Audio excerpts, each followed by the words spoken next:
तो hello hi everyone, तो मैं सोहेल सिंह लोधी, तो आपका स्वागत है आपके अपने YouTube channel Sohail math classes पर। तो आज की वीडियो में कक्षा 10वीं के अंतर्गत आने वाले अध्याय नंबर 4 द्विघात समीकरण, जिसकी प्रश्नावली 4.2 है और 4.2 प्रश्नावली का क्वेश्चन नंबर 4 है, यानी प्रश्न नंबर 4, जो परीक्षा की दृष्टि से बहुत ज्यादा इंपॉर्टेंट है।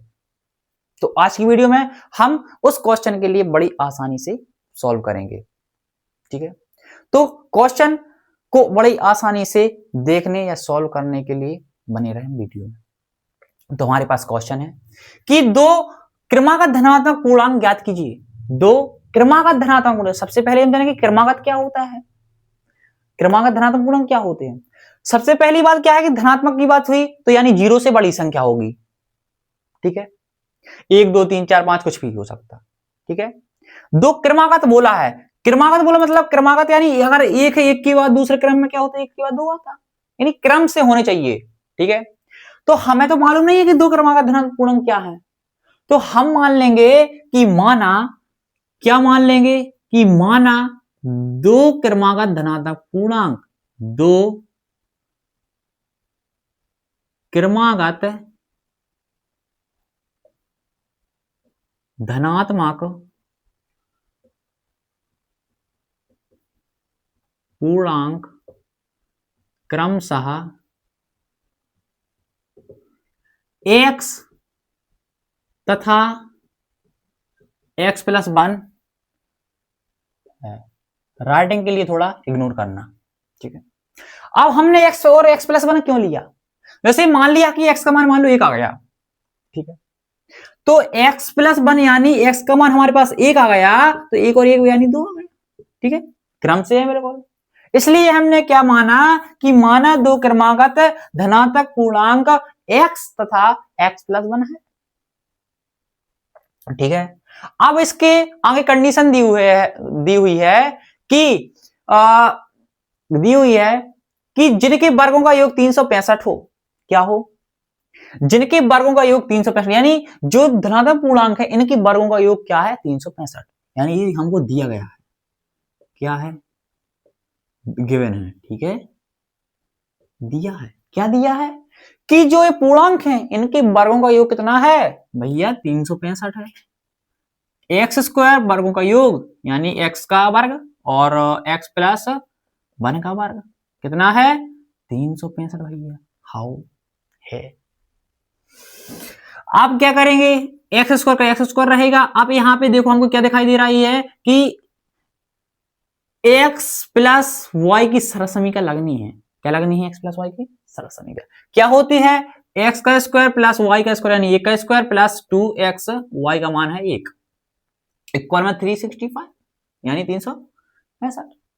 ठीक है, अब एक्स स्क्वायर और एक्स स्क्वायर क्या हो जाएगा, जुड़ जाएंगे तो 2x स्क्वायर हो जाएगा। ठीक है, एक का वर्ग एक ही होता है, प्लस 2 का x में होगा और 1 में होगा तो 2x का 2x रहेगा, इक्वल में 365।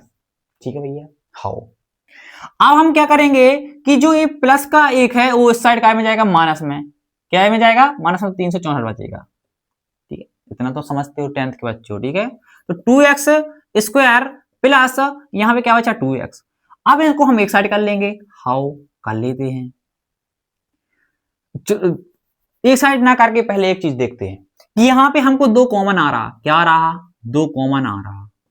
ठीक है, यहां पे हमको क्या बचा, एक्स स्क्वायर प्लस एक्स बचा। ठीक है, और यहां पे क्या है हमारे 364, क्या है 364। अब जो हमारे पास 2 गुणा में है इस साइड का में आएगा भैया, भाग में आएगा। यहां पे क्या बचा, एक्स स्क्वायर प्लस का एक्स। ठीक है, हाँ ठीक है, अब हम 2 से भाग करेंगे, 2 18 बार जाएगा और इसका 2 यानी 182, एक्स स्क्वायर प्लस का एक्स। हाँ भैया, अब हम क्या करेंगे, इनको एक साइड कर लेते हैं, एक्स स्क्वायर प्लस का एक्स माइनस का 182 इक्वल में 0। ये हमारे लिए बड़ा प्यारा सा द्विघात समीकरण प्राप्त हो चुका है। हाँ हो चुका है। अब हम इसे गुणनखंड विधि द्वारा सॉल्व कर लेंगे और x का मान निकाल लेंगे, x का मान मिल गया यानी दोनों पूर्णांक मिल गए। ठीक है, अब चलो हम करते हैं इनको सॉल्व।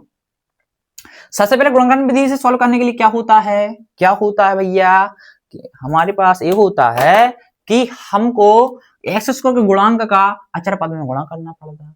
हाँ भाई ये कर रहे हैं, चलो ठीक है। वन का क्या करेंगे, वन है एक्स स्क्वायर गुणा कुछ नहीं तो वन, तो एक का गुणा करेंगे हम कहाँ पे 182 में, चलो 182 में करेंगे तो 182, फिर उसका निकाला हमको क्या फैक्टर, चलो यहाँ नहीं अच्छा नहीं लगता यहाँ पे, चलो ठीक है यहीं पे करेंगे, ठीक है ताकि आप लोग को समझ आए। 182 इसको भी अलग कर लेते हैं थोड़ा, चलो अब इसमें क्या हो रहा है 91 टाइम जा रहा है, ठीक है। अब 7 का जा रहा है 13 बार और 13 का जा रहा है 1 बार। अब इनको हम कैसा करें, इनको कैसे जोड़ा बनाए इनका कि हमको प्लस का एक एक्स प्राप्त हो। यदि हम 7 दूनी 14 एक्स और माइनस का 13 एक्स ऐसा बनाया, इनका गुणा करने पर 182 आ रहा, तो 14 का 13 बार करेंगे तो 182 आएगा। और इनको अगर 14 एक्स में से 13 एक्स गए तो हमारे पास एक एक्स बचा प्लस का, ठीक है, जो कि हमको बीच का पद प्राप्त हो रहा है। अब हम प्लस एक्स की जगह पे हम क्या रख देंगे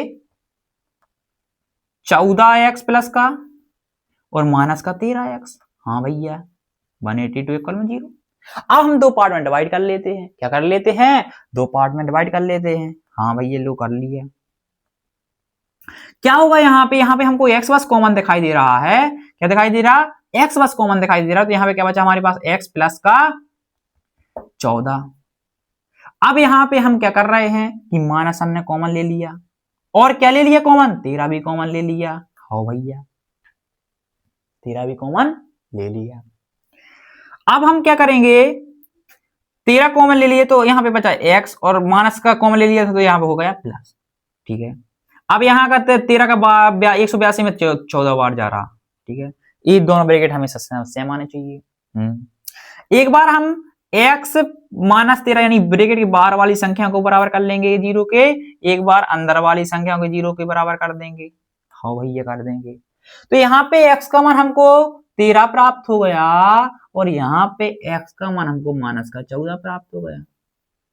क्या हमको यहाँ पे क्या बोला है कि उसने धनात्मक पूर्णांक बोला, क्या बोला है धनात्मक पूर्णांक, बट यहाँ पे x का मान ऋणात्मक आ रहा, यानी यह असंभव है कि x का मान यह नहीं हो सकता, असंभव।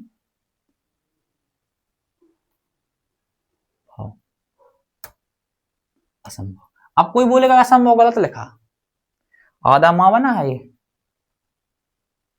ठीक है।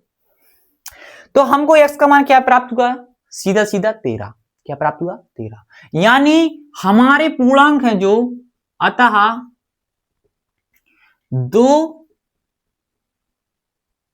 क्रमागत